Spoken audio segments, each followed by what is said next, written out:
Under the cold gray sky of Seattle, a young woman named Aisha steps off a bus with nothing but hope and a desperate need to save her sick mother.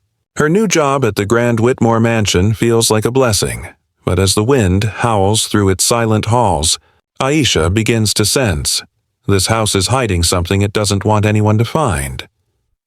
Under the cold gray sky of Seattle, the morning mist wrapped around the cliffs like a secret the sea refused to share. Aisha Coleman stepped off the bus, clutching her frayed tote close to her chest.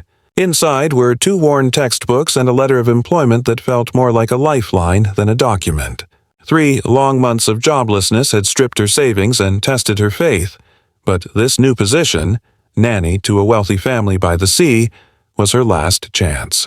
Her mother, Ruth, was ill and needed medicine soon. There was no time for doubt, no room for fear. Yet, as Aisha walked along the winding coastal road and the Whitmore mansion came into view, an uneasy shiver crept down her spine. The house rose from the fog like a monument of forgotten dreams. White walls towering 3 stories high, iron gates nearly 10 feet tall, and ivy crawling up the fence as if trying to hold it in place. It was beautiful, yes, but there was something in its stillness that didn't belong. Even from a distance, Aisha could sense it. A silence too heavy, too perfect, like the pause before a storm. She took a deep breath and pushed open the gate. The sound echoed faintly, swallowed by the air before it could fade. Inside, everything gleamed. Polished floors, marble columns, and chandeliers that scattered light across the grand hall. Yet the light carried no warmth. A faint chill lingered in the air, as if the mansion itself had forgotten how to breathe. A woman's heels clicked sharply across the marble. Veronica Whitmore appeared at the top of the stairs, her posture flawless, her movements practiced. She looked every bit the portrait of grace, tailored suit, pearl earrings, hair twisted into perfection. But her eyes were cold, like glass that had seen too much and cared too little. "You're the new caretaker," Veronica said, her tone polite but stripped of kindness. "Yes, ma'am," Aisha replied, her voice steady though her heart raced. "You'll be looking after my son, Noah. He's 9. Weak lungs, delicate system, 6 medications a day. Precise timing is crucial. You will follow the schedule exactly. No questions. Do you understand?" Aisha nodded quickly. "I do. Good, you'll find everything in his room. The cook will handle your meals. I expect discretion and discipline." With that, Veronica turned and walked down the hall, her perfume lingering long after her voice faded. The sound of her heels echoed like a warning. Aisha stood still for a moment, the air pressing gently against her chest. Then she climbed the wide white staircase, her steps cautious, her fingers brushing the cool brass of the banister. The mansion was filled with expensive stillness, paintings of lifeless landscapes, portraits that seemed to follow her with their gaze, and not a single sound of laughter or music. At the end of the hall, a brass nameplate gleamed on a door. Noah. Aisha hesitated before knocking softly and pushing it open. The room felt more like a hospital ward than a child's space. White sheets, a humidifier humming softly in the corner, and the faint scent of antiseptic clinging to the air. Near the window sat a small boy with pale skin and large, thoughtful eyes that seemed far too old for his age. He looked up slowly as she entered. "I'm Aisha," she said gently. "I know," he whispered, his voice thin but steady. "They told me you'd come." She smiled and approached him. "How are you feeling today?" He paused, looking toward the window where a rusted swing swayed slightly in the sea wind. "They say I'm too fragile for the garden," he murmured. "So I just watch it move." Aisha's heart ached at his words. She had expected shyness, maybe resistance, but not this quiet surrender. She wanted to tell him that fresh air was medicine too, that sunlight could heal in ways pills never could, but she bit her tongue. This was her first day. She needed this job. So, instead, she adjusted his blanket and said softly, "Then we'll bring the garden to you." The boy smiled faintly, and for a moment warmth flickered in his eyes. It faded almost as quickly, leaving behind the same calm emptiness that seemed to fill the room. Aisha looked around. The toys on the shelf were untouched, their colors too clean, too arranged. There was no laughter here, only order. The clock on the wall ticked with mechanical precision, each second slicing the air into perfect silence. Hours passed in routine. Pills at 8, breakfast at 9, rest at 10. Aisha followed every instruction carefully, her every movement watched by invisible rules. Yet, as the day stretched on, she noticed things that didn't fit the picture. Noah's hands trembled after each dose. His eyelids fluttered and sank as if the medicine weighed down his very spirit. Within minutes, he would fall into a sleep so deep it frightened her. She brushed a strand of hair from his forehead, whispering, "You're sleeping too much, sweetheart." That evening, Veronica appeared in the doorway, her tone clipped and practiced. How was his rest? "He sleeps deeply," Aisha replied carefully. "Good, rest is important for him. Don't interfere." The words were delivered like a commandment, absolute and final. When Veronica left, Aisha sat by the bedside, staring at the boy's peaceful but unnaturally still face. Something inside her stirred, a small defiant pulse of intuition that told her rest was not healing here. It was silence, forced and unnatural. She looked toward the window again, where the rusted swing stood motionless under the gray sky. That night, as the mansion settled into its eerie stillness, Aisha lay awake in her narrow room, listening to the wind press against the glass. The house creaked softly, almost like a living thing trying to exhale. She thought of her mother, of her promise to stay strong, and of the boy who smiled like a secret waiting to be saved. In the darkness, she whispered to herself, "I'll follow every rule until kindness demands a better one." And with that, her quiet vow took root, delicate but unyielding, like the first breath in a house that had long forgotten how to breathe. Days melted into one another in the Whitmore mansion, each hour indistinguishable from the next, wrapped in the same cold, unyielding rhythm. Pills were administered on the dot, meals were served in silence, and the echo of absent laughter hung heavier than the fog that rolled in from the sea. Aisha found herself moving through these hours like a shadow, her eyes constantly on Noah. Every detail mattered. The slight tremor of his hands after taking medicine, the way his eyelids sank faster than they should, the pallor that clung to his cheeks like a whisper of something wrong. Each observation carved a quiet worry deeper into her chest. She began to record everything, her pen scratching against pages with meticulous care. Time, dosage, reaction.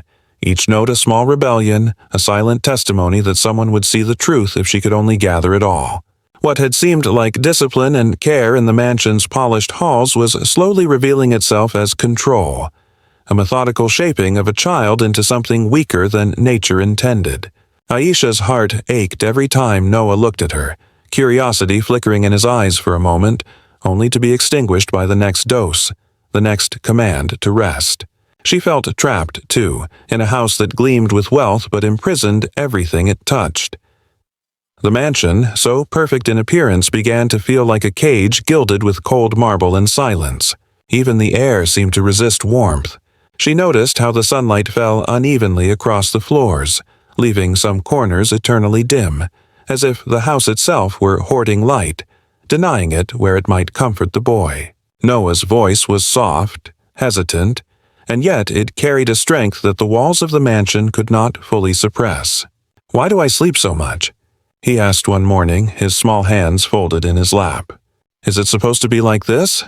Aisha's throat tightened. She wanted to tell him the truth, to tear open the rules of the house and show him the world outside the window, where the wind moved freely and the garden waited patiently for him. But she nodded instead, murmuring, "Rest is important, sweetheart," all the while feeling a quiet storm growing inside her. One evening, as the orange-gray light of dusk spilled into the mansion, Aisha was tidying Noah's room when something unusual caught her eye. A faint glint under the bed, metallic and deliberate, seemed out of place in the otherwise sterile space. Kneeling, she reached for it and found a small wooden box, its edges worn and corners softened by use. Inside, lined in perfect rows, were bottles, empty, some with faded labels, others marked plainly for adult use only. A shiver ran down her spine as she lifted one carefully, tracing the worn letters with her fingertips. Her mind raced as the implications settled in with a leaden weight. Noah was not sick. He was being made sick. Aisha's chest tightened, and fear struck with the clarity of lightning. Not fear for herself, but for the fragile boy who trusted her, who smiled at the smallest gesture of kindness, unaware that each breath could be poisoned by another dose. Anger followed swiftly, quiet and deliberate, a fire contained beneath careful control. She could no longer ignore what was happening, no longer pretend that the mansion's silence and beauty excused cruelty. Something fierce stirred within her, a protective instinct that would not let this child fade into obedience or weakness. For the first time, the routine of the house, so rigid, so suffocating, felt like a challenge. Each pill Noah was forced to take, each hour he slept beyond what was natural, became a mark of injustice that demanded a response. Aisha's notes, once a record of mere observation, now felt like evidence waiting to be wielded. She studied the labels, the timings, the way Noah's eyes dulled after each dose. The patterns were cruelly clear. Every prescription, every measured spoon of syrup was a tool of manipulation, shaping him into something less than he could be. The thought churned in her mind. This was deliberate, methodical, and calculated. Night fell, and the mansion's air felt heavier, almost suffocating. Shadows stretched long across the walls, the faint hum of the humidifier now seeming like a low, constant whisper. Aisha lay awake, mind racing, heart pounding with urgency. The box under the bed had shown her the truth, and with it came a singular resolution. She could not stand by. To do so would be complicity. To do so would betray the trust in those pale, wide eyes that had looked at her with quiet hope.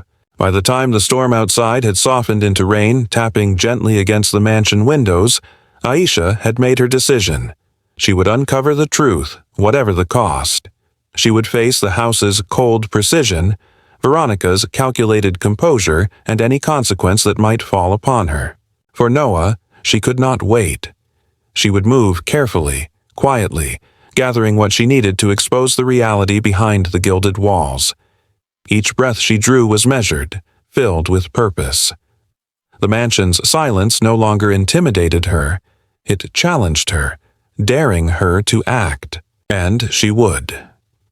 In that heavy, lifeless house, under the dim glow of a fading sun and the whispering wind from the sea, a spark had ignited. Aisha's fear had transformed into determination.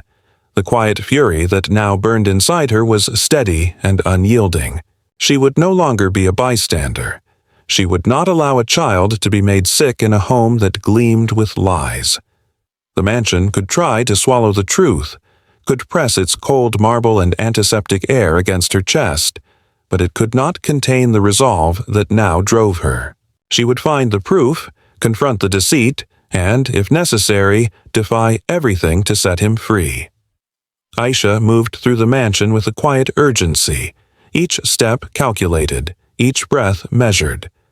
Veronica was out for her afternoon luncheon, leaving the house unusually still. The polished floors gleamed in the muted sunlight, but to Aisha, they felt like the surface of a pond concealing unseen depths. She approached the cabinet where Noah's medicines were stored, her fingers trembling slightly, though her resolve was solid. Every bottle was lined perfectly, labels gleaming, each one a silent testament to the control that had been imposed on the boy she had come to care for so deeply. She took a deep breath, recalling the wooden box she had found beneath Noah's bed, the bottles marked for adults, the pattern she had traced in her notes. Now, with small vials she had brought from home, she carefully drew tiny samples from each bottle, her hands steady despite the adrenaline coursing through her veins.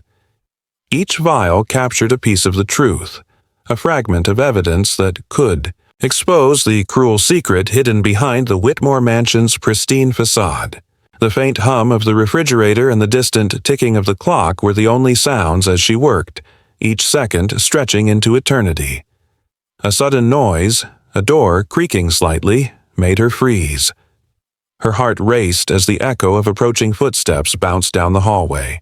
Instinctively, she slipped behind the kitchen door, pressing herself flat against the wall, holding her breath as the soft click of Veronica's heels approached, paused, then receded.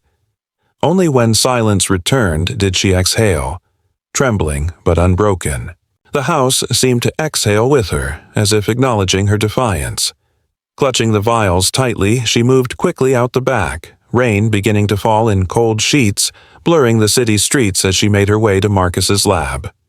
Marcus, an old friend and trusted pharmacist, received her with quiet concern. Aisha placed the samples carefully on his counter, her voice low and urgent. "Please, Marcus," she whispered, "tell me exactly what's inside. Don't spare me the truth." He studied the bottles, nodding slowly, then began testing them. With precision and care, while Aisha paced the lab, her mind racing.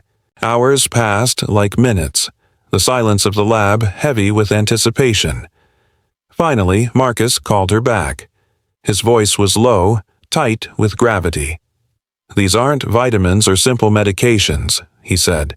"They are sedatives, antipsychotics, high doses, drugs strong enough to destroy a healthy child." Aisha felt her chest tighten. Her worst fears had been confirmed. The boy she had promised to protect was being systematically weakened, made dependent, and forced into a fragile existence. The evidence burned in her hands, tangible proof of a crime carefully concealed beneath the mansion's polished floors and porcelain smiles. She pressed a trembling hand to her lips, the reality of Veronica's cruelty settling around her like a storm. By dawn, Aisha had returned to the mansion, each step toward the front door weighted with determination and dread. The sea beyond the cliffs glimmered silver in the morning light. Indifferent to the peril unfolding within the house, she carried the folder of results carefully in her bag, the truth heavy but necessary. Veronica was already in the sunroom, poised and elegant, flipping through the newspaper as if the world outside her walls had no significance. Aisha's chest tightened. This was the woman who had made Noah sick, who had used every tool at her disposal to ensure the boy remained weak, confined, dependent. Aisha entered the kitchen, her voice steady despite the storm in her chest. "We need to talk," she said firmly. Veronica turned, eyes narrowing, the faint curve of her smile faltering. "About what?" she asked, every syllable laced with suspicion. Aisha laid the folder on the counter, sliding it across to her. "About what you've been giving Noah." For a moment, the mansion itself seemed to hold its breath. Veronica's mask cracked, her composure faltering as her cold eyes gleamed with a venomous truth. "You think I'd let that boy take everything when he turns 18? Everything would be his. I'm simply ensuring it doesn't happen." The words were venom cloaked in civility. Aisha's stomach churned, but her resolve did not falter. "You're destroying him for money," she said quietly, her voice steady, though her hands trembled slightly. Veronica stepped closer, her perfume suffocating, a shadow of threat in her posture. "And you? A poor nanny. Who would believe you?" Aisha's gaze did not waver. "Maybe no one. But if anything happens to me, these results will reach the police." The mansion seemed to pause, the wind outside flaring as if echoing her defiance. Veronica laughed softly, brittle and hollow, a sound that seemed unable to penetrate the walls she had built around herself. "Clever girl," she murmured, stepping back, reassessing the quiet strength before her. That night, the mansion was heavy with silence, the kind that presses against the walls and the chest alike. Aisha packed carefully, each motion deliberate. She knew she was no longer safe within those gleaming halls. If she stayed, both she and Noah would be trapped, swallowed by the same suffocating order that had kept him weak. But she would not wait for chance or luck. She would act, carrying the boy and the proof of his abuse into whatever safety the night could offer. Every step she took toward the child's room was measured, each breath a promise.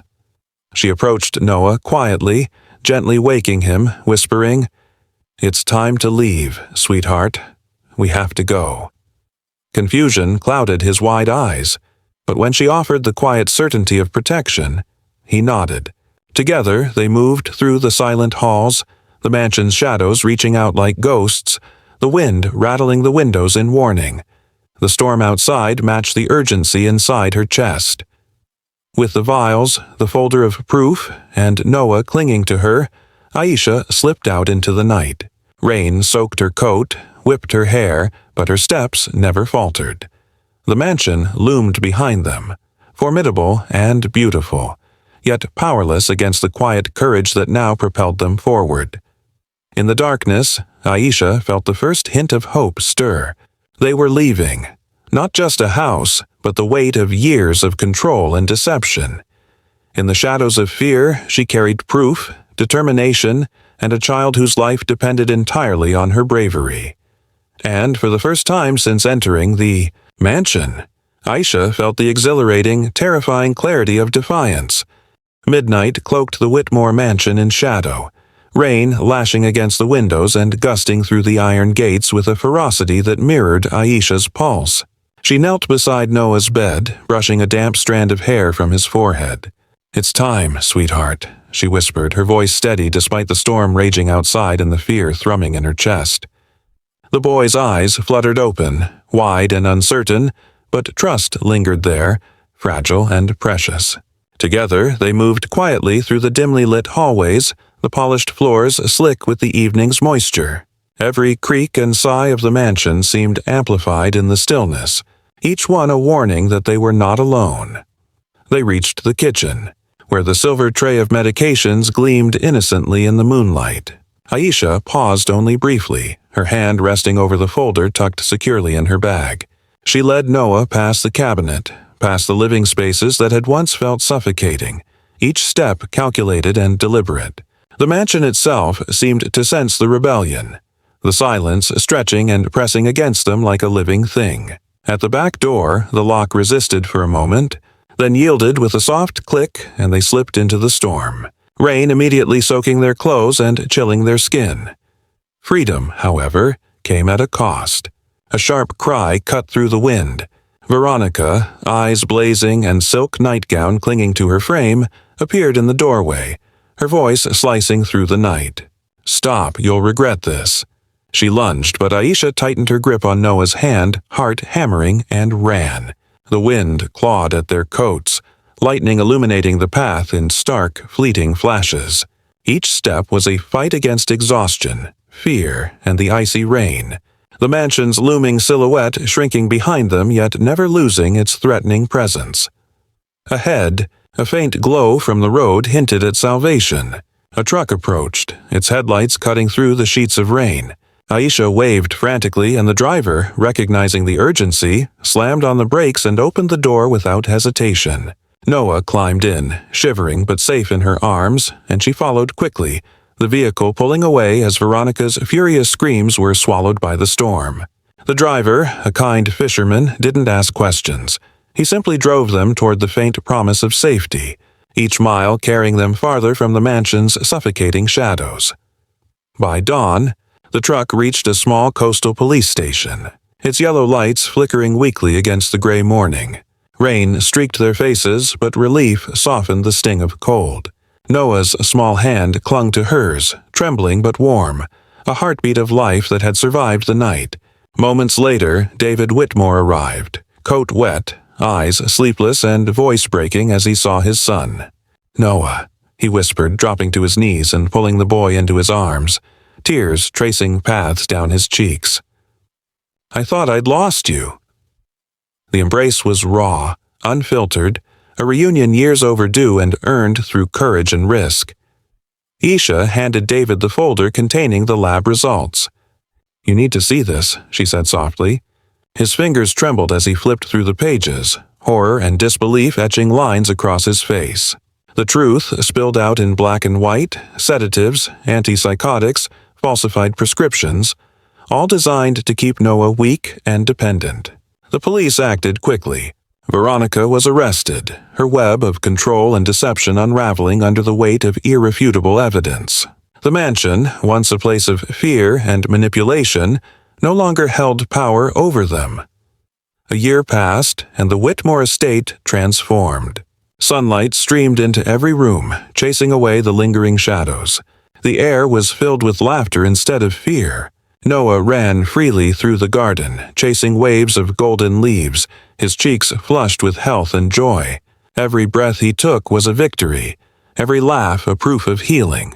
Aisha watched from the veranda, heart swelling with relief and pride.